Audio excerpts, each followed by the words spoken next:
In 1954, Swanson sold 10 million TV dinners. 1 year earlier, they had sold 5,000. That gap, 5,000 to 10 million in 12 months, is one of the most stunning commercial explosions in the history of American food. Nothing in the freezer aisle had ever moved like that. Nothing in the grocery store had ever demonstrated so clearly that an entire nation was waiting, without knowing it, for exactly the product being offered. The aluminum tray with 3 compartments: the turkey, the cornbread dressing, the peas, the sweet potatoes. 25 minutes at 425 degrees. Dinner. Done. But now pull up the frozen food aisle at any American grocery store today. Walk it slowly. Look for the Swanson name on a frozen dinner package. You will not find it. And the TV dinner that gave its name to an entire category of American food. The product so synonymous with its format that the words TV dinner became English shorthand for any frozen meal regardless of brand, no longer exists under its original name in the United States. The Swanson brand on frozen dinners was officially discontinued in 2009.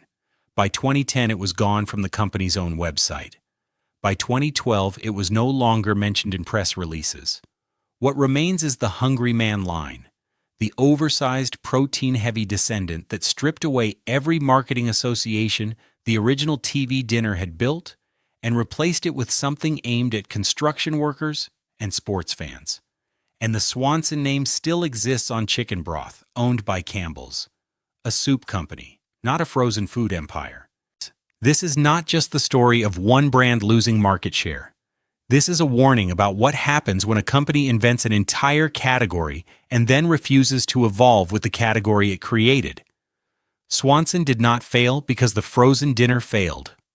The frozen dinner is a multi-billion-dollar business today. Swanson failed because everyone who learned from Swanson got better at the frozen dinner than Swanson did. The rise of a 17-year-old Swedish immigrant who arrived in Omaha with a tag around his neck. The peak that made TV dinner a permanent phrase in the American vocabulary. And the fall that happened not in a bankruptcy or a scandal, but in the quiet accumulation of missed signals, wrong turns, and stubborn aluminum trays. Welcome inside the factory where America learned to eat in front of the television, and where the lesson eventually outran the teacher. 1896, the port of entry, somewhere on the American eastern seaboard. Carl Anton Swanson was 17 years old when he arrived in the United States, and he could not speak a word of English. He had been born on May 1st, 1879 in Karlskrona, in the county of Blekinge, on the southern coast of Sweden. What brought him to America in 1896 is not precisely recorded in the histories. The economic pressures on rural Swedes in that decade were severe, and 17-year-old boys who wanted a future that the old country could not provide were making that same crossing in large numbers. What is recorded is the manner of his arrival. When he came with a tag around his neck. On the tag, written in English that Carl himself could not read, were instructions for whoever received him. Carl Swanson, Swedish.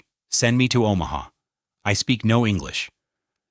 It is one of the more vivid images in the history of American immigration. A teenager delivered like a package to a country he could not communicate with, trusting that the destination on his tag would prove to be the beginning of something.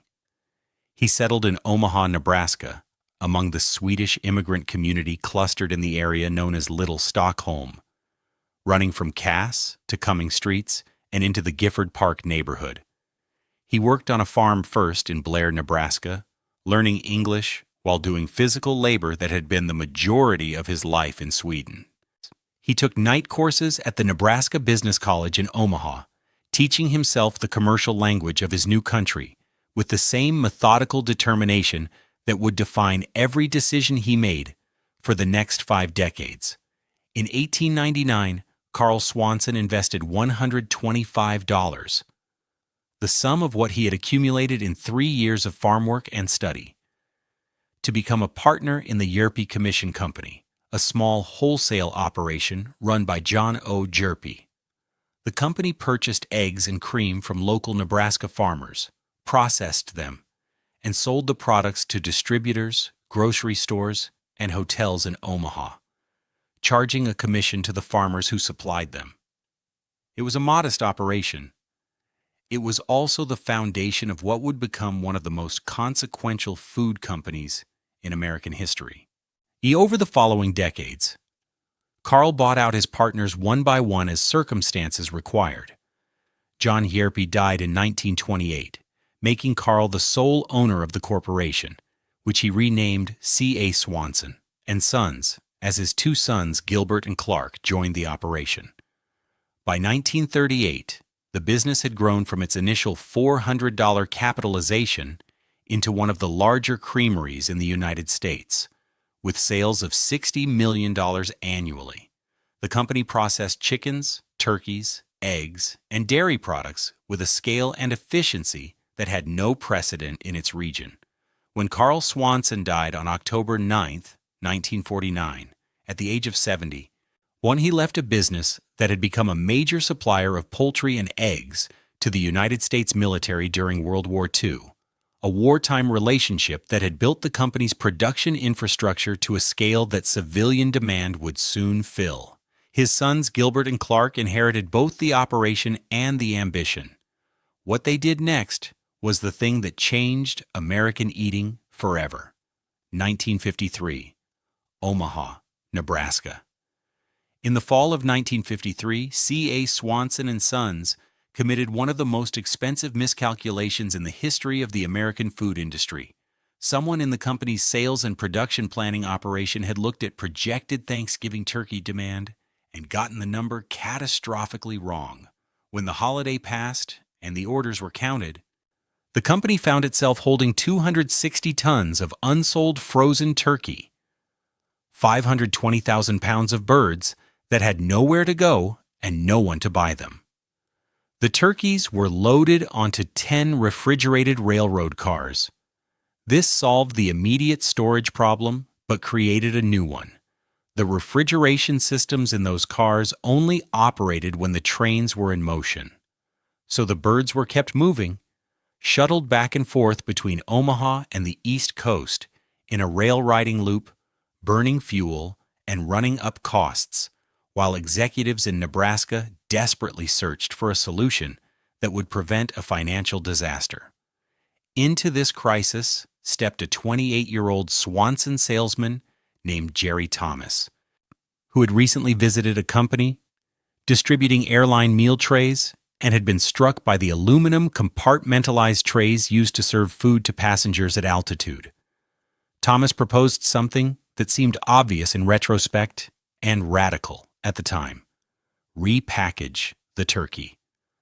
Cut it into portions, add cornbread dressing and gravy, add peas and sweet potatoes topped with a pat of butter, assemble it all into a 3-compartment aluminum tray of the airline variety, seal it, box it, freeze it, and sell it as a complete meal that anyone could heat in their oven in 25 minutes. The Swanson brothers authorized 5,000 aluminum trays for the initial test, a cautious number that reflected the genuine uncertainty about whether Americans would buy a pre-assembled meal in a metal box. An assembly line of women with spatulas and ice cream scoops was organized at the Omaha plant, portioning the components into their designated compartments with the precision of a production floor that had been optimized for poultry processing. The boxes were designed to resemble television screens. Deliberate marketing genius at a moment when television ownership was transforming the country. The price was 98 cents. The 5,000 trays sold. Swanson ordered more. Then more. Betty Cronin, the company's bacteriologist who had spent months working out the precise science of how to heat turkey, peas, and sweet potatoes simultaneously in a single tray without any component becoming either overcooked or unsafe, had cracked a problem that was harder than it looked. Her work on synchronizing the cooking times of disparate ingredients was as essential to the TV dinner's success as the aluminum tray itself, even if her contribution has historically received less attention than Thomas's marketing insight. The numbers that followed were staggering. In 1954, the first full year of production, Swanson sold more than 10 million TV dinners. In 1955, 25 million. By 1956, 13 million were sold annually under Campbell Soup's ownership after the acquisition. The turkey problem of 1953 had become the American dinner. But here is what nobody in Omaha was asking in those first years of record-breaking numbers. What happens when every other food company in America notices what Swanson has done? 1954 to 1962. America's living rooms.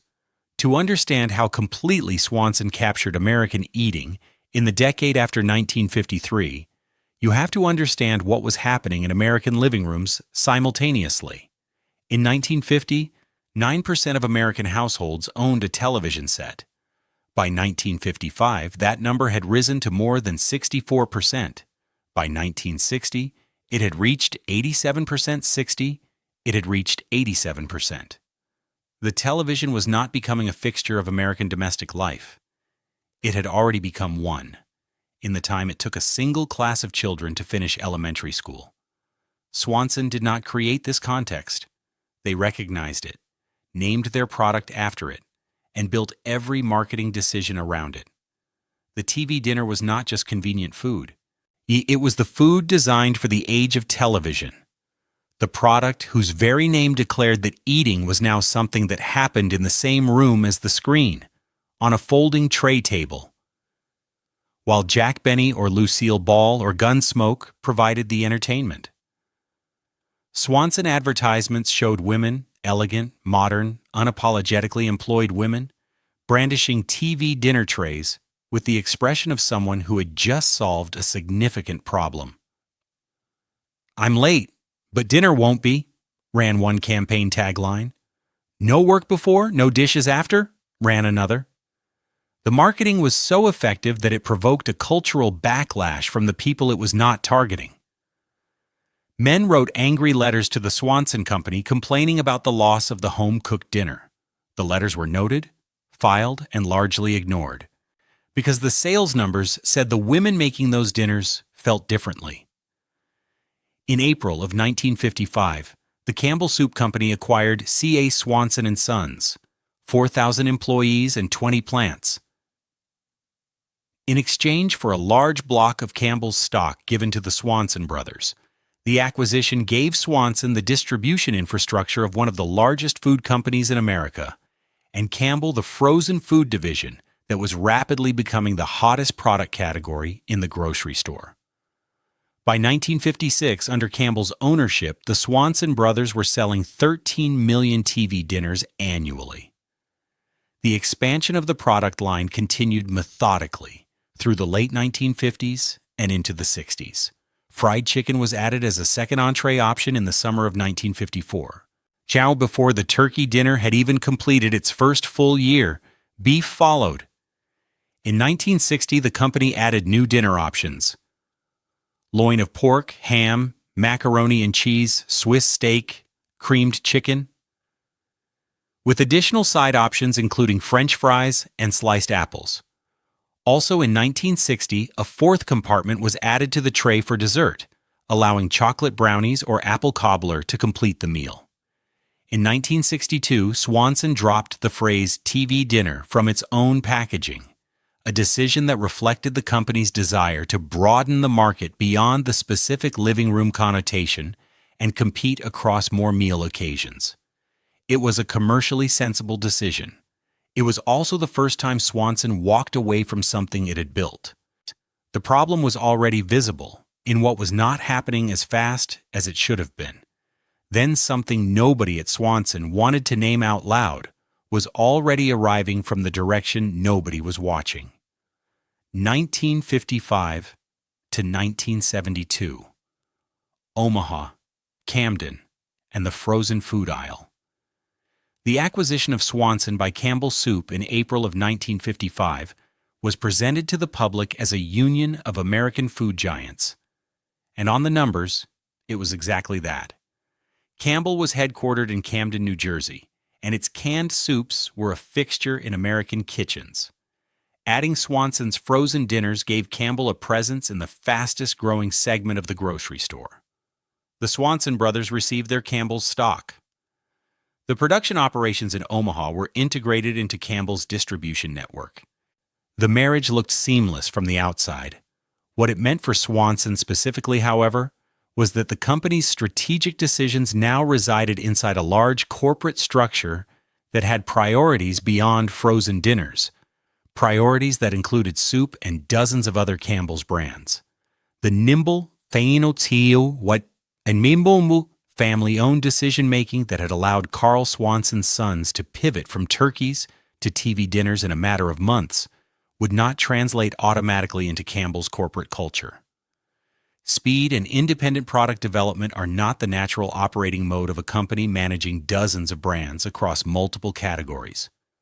For most of the 1960s, the structural limitations were invisible because demand for TV dinners continued growing without the need for significant reinvention. The format Swanson had established was still being adopted by consumers faster than the competition could challenge it. Banquet and Morton were producing their own frozen dinners, but Swanson's brand recognition and Campbell's distribution muscle kept the original at the front of the freezer.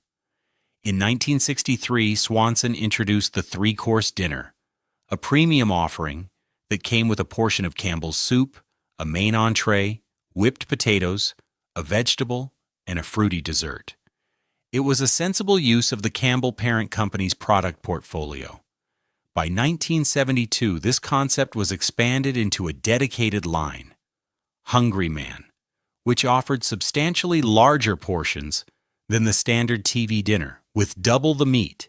Explicitly targeted at adult male consumers who had never been the primary buyer, but represented an untapped segment. The Hungry Man launch was a success. NFL star Joe Green became a spokesman for the line. Rocky Bleier of the Pittsburgh Steelers appeared in commercials. The masculine marketing was loud and effective, and the sales justified it. But the Hungry Man launch also signaled something important about where Swanson's self-conception was heading, away from the modern, aspirational family convenience that had made the TV dinner revolutionary, toward a niche of large portions and masculine branding that was easier to defend than it was to grow. By 1972, Swanson was still one of the largest frozen food brands in America. The product line was broader than it had ever been. The distribution was stronger than any competitor could match, and the microwave oven, which had been a commercial product since 1947 and was becoming increasingly affordable to American households, was quietly rendering the 25-minute aluminum tray obsolete. If you're finding this story fascinating, please hit that like button and subscribe to the channel. It really helps us continue bringing you these deep dives into the history of the brands and businesses that built and unmade American life. 1970 to 1983, the American kitchen. Here is the decision that cost Swanson its dominance. Stated plainly, for more than a decade after microwave ovens became a mainstream appliance in American homes, Swanson continued selling its frozen dinners in aluminum foil trays that could not be used in a microwave. The metal sparked. It could start a fire. The company knew this. Their own director of marketing for frozen foods, William Culp II, told the Sacramento Bee in 1975, by which time microwave ownership was accelerating rapidly, that the company was monitoring the situation and would add microwave instructions when the product's quality warranted it. This is not a story about ignorance. Swanson was fully aware that the microwave oven was changing how Americans heated food. The problem was the aluminum tray. The same aluminum tray that had been Swanson's defining product identity since 1953. The same tray that one had just been placed in the Smithsonian Institution alongside Fonzie's leather jacket as an artifact of American cultural history. Switching to microwavable packaging meant abandoning the tray, and abandoning the tray felt, inside Swanson's corporate culture, like abandoning the thing that made the product what it was. Their competitors did not share this hesitation. By the late 1970s, rival brands were already selling frozen entrees in paper and plastic containers that went directly from the freezer into the microwave. Stouffer's, which had entered the premium frozen food segment from a restaurant background and had no emotional attachment to aluminum, was building market share with its higher quality entrees in microwavable packaging. Banquet was adapting. New entrants were designing their products from the beginning with microwave preparation in mind. Swanson eventually, and too slowly, responded. In 1979, the company introduced dinners specifically designed for microwave preparation. In 1983, they launched Le Menu, a premium line on undivided plastic microwavable plates, with lids, marketed with television advertisements that urged buyers to pair the meal with a bottle of wine, positioning the frozen dinner as a sophisticated dining option rather than an economy convenience. The Le Menu campaigns pushed back against the image of the original TV dinner as something you ate hastily, in front of the screen, without any sense of occasion. Le Menu helped. By 1983, the combined frozen dinner industry reached $750 million in annual sales, partly on the strength of the premium category that Le Menu and similar products were developing. But by 1983, Stouffer's had already launched Lean Cuisine, the single most successful product introduction in the premium frozen food category, and had built a line with 10 items that would eventually capture almost half of the American frozen entree market. The gap between when Swanson should have responded to the microwave and when it actually did respond was roughly a decade. That decade was the margin that separated leadership from catch-up. 1981 to 1994. The frozen food aisle everywhere. In 1981, Stouffer's launched Lean Cuisine. In 1984, Lean Cuisine outsold Weight Watchers frozen entrees 3-1 and captured nearly half of the American frozen entree market.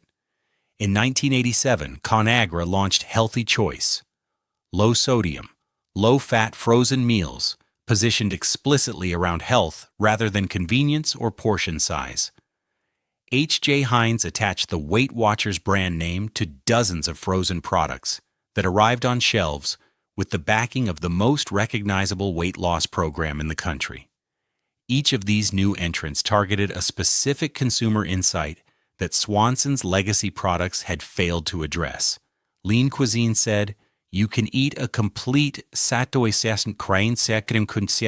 satisfying frozen dinner without consuming enormous quantities of calories." Healthy Choice said, "You can eat frozen meals and genuinely improve your health metrics." Weight Watchers Frozen Entrees said, "The program you already trust recommends these specific meals." Each positioning was more specific, more credible for its target consumer, and more aligned with the dominant concerns of the American food consumer in the 1980s than, "Here is a large tray of meat and potatoes you can heat in 25 minutes. Swanson attempted to compete on the health and quality axis with Le Menu, and Le Menu genuinely performed. But Le Menu was competing against products that had been designed from the beginning to own the premium and health-conscious segment, while Le Menu was a premium line attached to a brand whose 30-year legacy was firmly on the value and convenience end of the frozen dinner spectrum. Consumers who knew Swanson from the original TV dinners of the 1950s and 60s were not naturally predisposed to associate the name with elegant dining and paired wine selections. The Swanson CEO at the time, Robert Bernstock, put the competitive situation with brutal clarity in a public statement that became one of the most quoted lines in the brand's history. Swanson has missed every food innovation since the Korean War. He said this in the late 1990s, when the company was preparing to be spun off by Campbell's. But the accusation applied with equal or greater force to the previous 15 years of the frozen food wars. The microwave transition had been slow. The health-conscious segment had been conceded to competitors. The international cuisine category, a fast-growing part of the frozen dinner market as American consumers were exposed to increasingly diverse food cultures, had been developed by brands that were not carrying Swanson's institutional weight and could move faster. Le Menu was discontinued in 1994, just 11 years after its launch. For consumers in Canada, where market dynamics were different, the line remained available until 1998. By 1994, Swanson's strategic position in the frozen food market had contracted from dominant market creator to one significant brand among many. Still with recognizable brand equity, still with distribution advantages from the Campbell's relationship, still capable of selling product, but no longer the defining voice of the category it had invented. When 1997 to 2001, Camden, New Jersey, and Cherry Hill. By 1997, Campbell's Soup was evaluating its portfolio with the analytical coldness that large food corporations apply to their weaker assets. Swanson's frozen dinner business was not growing at a rate commensurate with its brand equity. The health and premium segments of the frozen food market were being won by competitors. The product line that was performing strongest, Hungry Man, with its large portions and masculine marketing, was a niche play, not a market leadership position. In March of 1998, Campbell's Soup spun off the Swanson frozen meal business, along with several other brands, including Vlasic Pickles, into a newly formed company called Vlasic Foods International. And the logic of the spin-off was a familiar one in the American food industry of that decade. A large company separating assets it could not efficiently manage from its core business, allowing a dedicated organization to focus entirely on brands that needed more attention than a diversified giant could provide. It did not work. Vlasic Foods International struggled from nearly the moment of its formation. The combination of brands under its roof, pickles, frozen dinners, and various other legacy food names, lacked the coherence and scale needed to compete effectively against the major food companies whose brands they were fighting for shelf space. In January of 2001, Vlasic Foods International filed for Chapter 11 bankruptcy protection. The company had been in existence for 3 years. In May of 2001, the assets of the bankrupt Vlasic Foods International, including the Swanson frozen dinner business, were purchased out of bankruptcy for $370 million by Pinnacle Foods Corporation, a newly formed company backed by the Dallas-based private equity firm Hicks, Muse, Tate, and First. The Swanson frozen foods plant in Fayetteville, Arkansas, which employed approximately 950 people, survived the bankruptcy and continued under Pinnacle's ownership. Pinnacle invested $10 million in upgrading the Swanson product line, incorporating familiar brand names like Tyson Chicken into the dinner trays, and redesigning the packaging with a new blue color scheme. The investment produced some recovery but no transformation. Pinnacle's management was candid about what they were dealing with, a brand whose name recognition was high, but whose product positioning was unclear, operating in a market segment that had fragmented dramatically since the years when Swanson had defined it. The 10-year license that Campbell's had granted Pinnacle to use the Swanson name on frozen meals and pot pies was running, and Swanson's place in the frozen food aisle was becoming smaller every year. Meanwhile, something unexpected was happening. The chicken broth that had been produced as a byproduct of Swanson's TV dinner manufacturing, the excess soup that nobody in the United States had thought to market, was being sold by Campbell's in Hong Kong, where a man named Adolf Ho Ping Yao, Campbell's managing director in that market, had introduced it in 1987. By 2004, Swanson chicken broth was Campbell's best-selling product in Hong Kong, with a 90% market share in the soup category. The name that was fading in America was dominant in Asia. The product that had been a byproduct of frozen turkey dinners had become the most valuable thing carrying the Swanson name anywhere in the world. 2009 to 2010. the American frozen food aisle. In 2009, the 10-year license that Campbell's had granted Pinnacle Foods to use the Swanson name on frozen meals and pot pies expired. Pinnacle had a choice: renew the license or rebrand the frozen dinner products under a different identity. They chose the latter. The Swanson frozen dinner line was discontinued in the United States. The Hungry Man brand, which did not carry the Swanson name, continued. The pot pies retained the Swanson name for a period.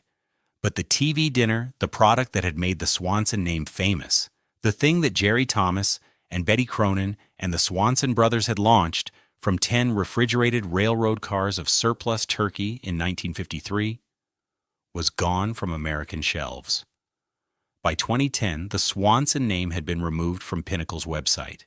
By 2012, it was no longer mentioned in the company's press releases. The erasure was so quiet and so incremental that many consumers did not notice it happening. There was no announcement, no farewell campaign, no collector's edition final run.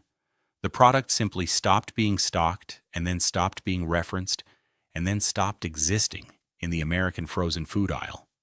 Walk into an American grocery store today and look at the frozen dinner section.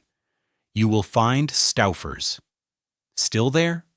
Still carrying its original name? Still selling the macaroni and cheese and lasagna that built its premium reputation? You will find Healthy Choice, still positioning itself on nutrition, still owned by ConAgra. You will find dozens of brands that entered the frozen food category after Swanson invented it, most of which have adapted, modernized, and survived. You will not find Swanson TV dinners. They are in Canada now, where ConAgra Brands has revived select classic options since acquiring Pinnacle Foods for $8.1 billion in October of 2018. In America, the originator of the category is absent from the category it created. But the Swanson name exists, undiluted, on chicken broth. On the soup aisle, not the frozen food aisle. On a product that was never the core of what Swanson was built on, but has outlasted every product that was. Present day. The frozen food aisle. The frozen food category that Swanson created in 1953 is worth more than $9 billion annually in the United States alone. The format that 5,000 aluminum trays introduced to American grocery stores, a complete meal, portion-controlled, ready to heat, packaged for a single consumer or a small family, is the template for hundreds of products currently competing for space in the freezer case. Gourmet frozen meals, plant-based entrees, high-protein meal prep options, international cuisine, premium single-serve dinners. All of it traces its commercial lineage to the same aluminum tray that Jerry Thomas ordered 5,000 units of in 1953. Swanson built the market. Swanson failed to hold it. The distance between those two facts contains the most urgent business lesson this story offers, and it applies directly to any company watching today. Swanson owned the frozen dinner market for roughly 1 decade. From the launch in 1953 to the early 1960s, when competitors began arriving with their own formats, and the category expanded beyond what a single brand could contain. That decade of dominance produced enormous revenue and unmatched brand recognition. It also produced complacency. The aluminum tray became sacred, the menu stayed static. The microwave arrived, and Swanson stayed faithful to an oven-based product for longer than the market allowed. 3 things cannot be recovered once they are gone. The first is the moment of category ownership. When Swanson dropped the phrase TV dinner from its packaging in 1962, it was trying to broaden its appeal. What it actually did was open the door for the generic category name to belong to everyone. Once TV dinner stopped being a Swanson trademark and became common language, the brand advantage attached to the phrase dissolved. Every competitor's frozen meal could be called a TV dinner. The category was now public domain, and Swanson was just one product in it. The second is the speed window. There is a specific period after a market disruption when the first mover can establish standards, a lock in distribution relationships, and build consumer habits that are extraordinarily difficult to dislodge. Swanson had this window from 1953 to approximately 1965. The microwave oven arrived progressively from the late 1960s onward, and competitors who built their products for microwave preparation from the beginning had a fundamentally different value proposition than Swanson did. The time to adapt was before the microwave became mainstream, not after. Swanson waited until after. The third is the consumer relationship that trust creates. The Americans who grew up eating Swanson TV dinners in the 1950s and 1960s trusted the brand with a loyalty that had been earned through genuine product satisfaction. That trust was not permanent. It was conditional on the product continuing to deserve it. When the quality and innovation of Swanson's offerings fell behind what competitors were producing, the trust eroded, and the consumers who had been the brand's foundation moved to alternatives. They did not move dramatically or loudly. They moved quietly, one purchase at a time, until Swanson's market share had declined to a fraction of what it had been. We're halfway through this story. If you're still with us, please hit that like button and subscribe to the channel. Every single subscriber is what keeps this channel going. 1997, Camden, New Jersey. When Swanson CEO Robert Bernstock stated publicly that the company had missed every food innovation since the Korean War, he was describing, with a clarity that corporate executives rarely permit themselves, into the accumulated cost of a generation of strategic drift. The Korean War ended in 1953, the same year Swanson launched the TV dinner. Bernstock was saying that the last genuine innovation Swanson had produced was the product that had made it famous, and that everything since had been either imitation or contraction. This is a remarkable thing to say about a company that was, at the moment of the statement, still a significant commercial operation. It is the kind of self-assessment that typically appears in retrospective analyses written years after the failure has become undeniable, not in public statements by sitting executives. That Bernstock said it out loud in the years just before the Campbell spinoff. I suggest that the awareness of the problem was acute and that the solutions available within the company's structure were insufficient to address it. The Korean War statement did not mean that Swanson had produced no new products since 1953. It meant that the new products in the Hungry Man line, the Le Menu Premium tier, the microwavable updates to the core product, had all been responsive rather than pioneering. They had been Swanson's answers to things other companies were doing. None of them had created a new category. None of them had put Swanson back in the position of being the thing that everyone else in the market was responding to. The question that Bernstock's statement raises, and that the history of Swanson's decline makes urgent, is why a company with Swanson's brand recognition, distribution infrastructure, and financial resources was consistently unable to lead rather than follow. The answer is not simple, but its components are visible. The Campbell acquisition of 1955 moved Swanson's strategic decisions into a corporate structure that prioritized stability and return on existing investment over the risk-taking that new category creation requires.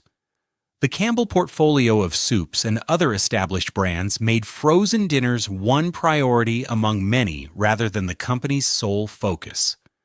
The institutional momentum of a product that had been successful for decades created resistance to the changes that the changing market demanded. This is not unique to Swanson.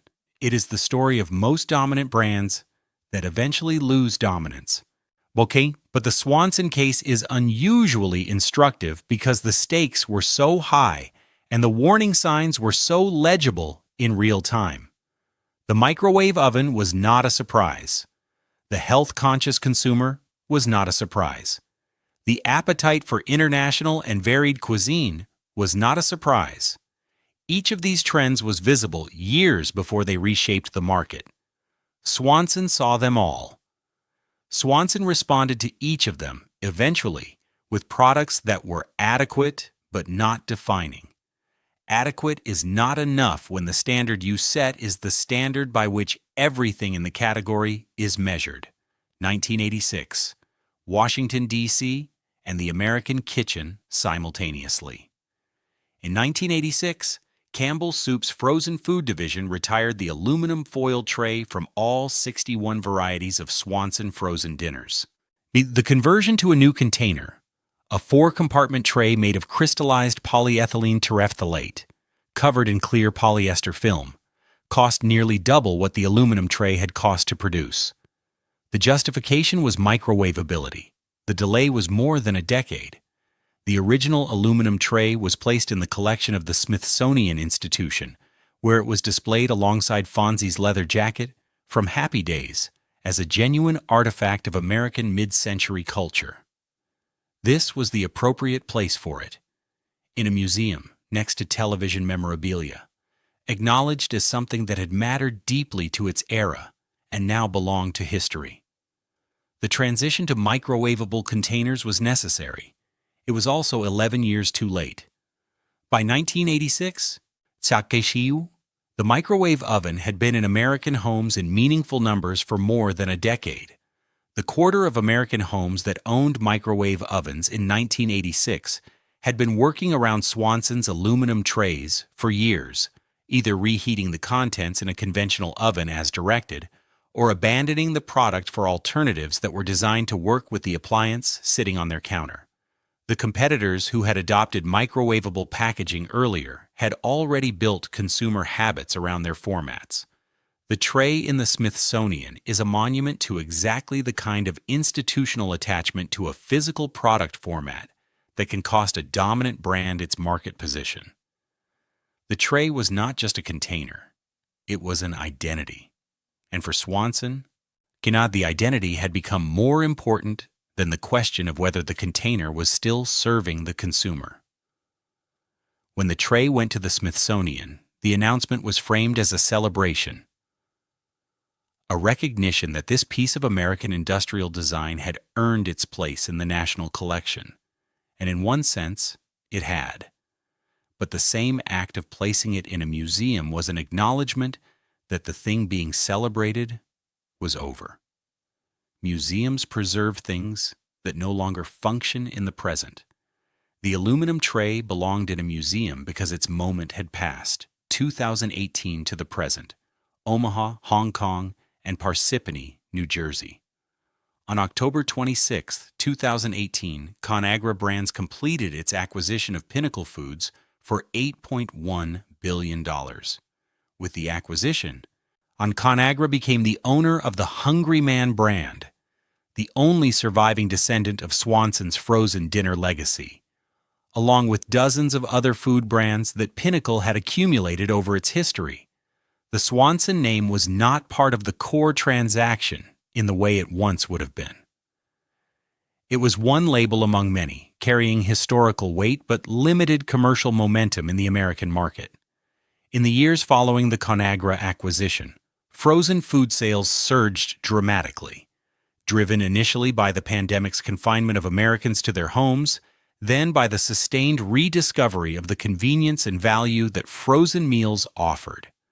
Consumers who had moved away from frozen dinners in the 2000s and 2010s because they seemed unhealthy, processed, or dated returned to freezer aisles stocked with products that bore little resemblance to the 1953 aluminum tray: organic ingredients, plant-based proteins, restaurant brand partnerships, Korean barbecue, Indian curry, Thai basil chicken.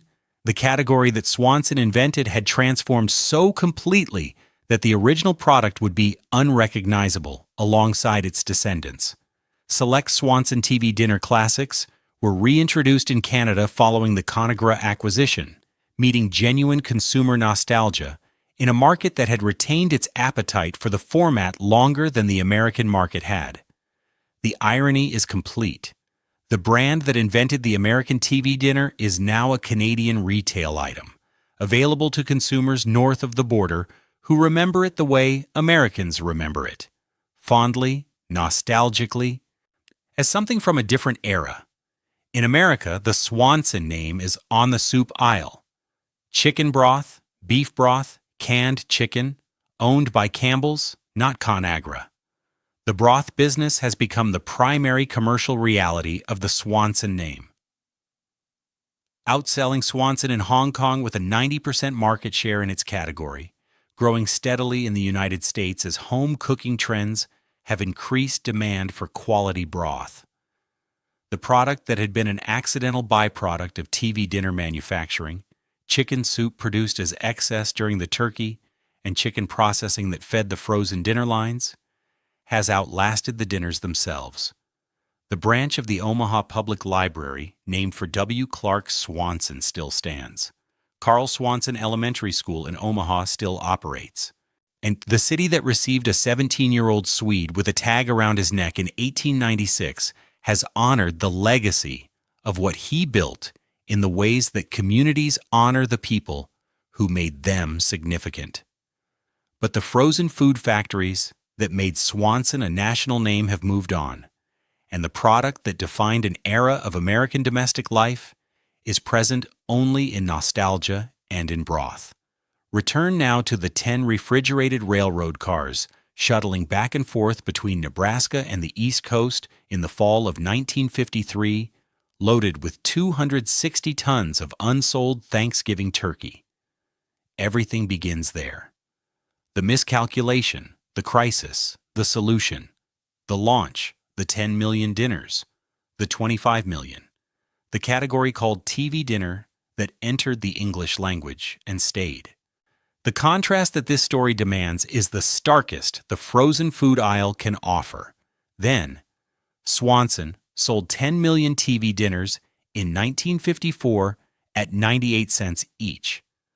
The brand name was on a product that had no competition in its category, no predecessor in its format, and no ceiling visible on its commercial potential. In 1955, the company had 4,000 employees and 20 plants. The TV dinner was American food's most exciting new product. Now, the Swanson name does not appear on a single frozen dinner sold in the United States. The Hungry Man line, Swanson's descendant, not Swanson itself, carries no reference to the brand that created it. The frozen dinner category that Swanson invented generates billions of dollars annually from products that were designed by competitors who studied what Swanson built and did it better. 3 things that cannot be recovered once they are gone. First, the category name that was surrendered. When Swanson removed TV dinner from its packaging in 1962, the brand relinquished ownership of the phrase it had coined. Today, the term belongs to everyone. Swanson built the language and gave it away. Second, the decade lost to aluminum. The 10-year window from the mid-1970s to 1986, when competitors built their frozen food businesses around microwave preparation, and Swanson defended its oven-based format, past the point where defense was commercially viable, and was the window where the market's leadership changed hands. It did not have to. Third, the product that was never made. The lean cuisine was not a complicated idea. It was a smaller, healthier, more carefully designed version of what Stouffer's had been making in restaurants for decades. Swanson, with a 30-year frozen dinner operation and the distribution resources of Campbell's Soup, was better positioned than anyone to create the premium diet frozen dinner. They did not. Stouffer's did. And for a generation of American consumers, lean cuisine defined what the frozen dinner could be in the health-conscious era, while Swanson defined what the frozen dinner had been in the television era. The path not taken, stated in one sentence, Swanson could have become Stouffer's, but instead it became Hungry Man. That sentence is the entire story. The company that arrived in America with a tag around its neck and built an empire out of surplus turkeys, built a product that changed the country, then held the product so tightly that the country changed around it. The frozen food aisle moved on. The Smithsonian got the tray.